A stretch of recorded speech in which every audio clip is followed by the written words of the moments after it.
случаев зарегистрировано в 19 районах республики. По данным медицинских организаций, на сегодняшний день в тяжелом состоянии находится 140 человек. На искусственной вентиляции легких 37 человек. Хочется отметить, что наиболее напряженная ситуация в Момском, Алекминском, Сунтарском, Усть-Алданском районах. Уважаемые жители республики, на сегодняшний день полным ходом идет вакцинальная кампания. По данным на 15 ноября в республику поступило 534 тысячи доз вакцины для профилактики новой коронавирусной инфекции.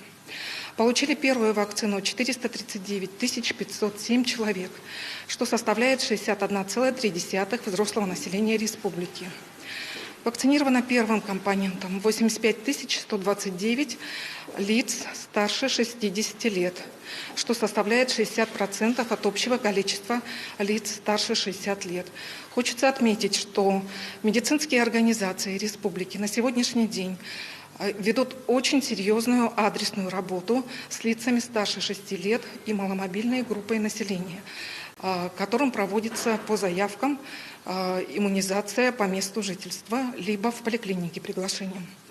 На сегодняшний день очень остро стоит вопрос ревакцинации, потому что мы понимаем, что вакцинация прошла, через 6 месяцев мы должны ревакцинироваться. Ревакцинировано на текущую дату 43 796 человек. Уважаемые наше старшее поколение, на сегодняшний день вакцинация – это одна из самых эффективных мер профилактики заболевания и способ избежать тяжелого течения в случае заражения. Хочется отметить, что в течение нескольких последних недель увеличились темпы вакцинации, а это свидетельствует о том, что все-таки наше население очень серьезно относится к своему здоровью и понимает ту значимость иммунизации, которая может прервать цепочку заражения. И мы должны с вами, дорогие друзья, достичь 80% коллективного иммунитета. Спасибо большое. Берегите себя, здоровья всем. Спасибо, Лена Николаевна. Это был брифинг оперативного штаба по COVID-19, а мы продолжаем.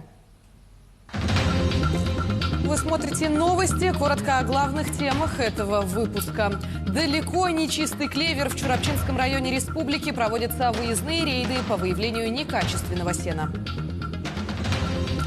Новое постоянное жилье. 55 семей поселка Лебедины Алданского района получили ключи от новых квартир.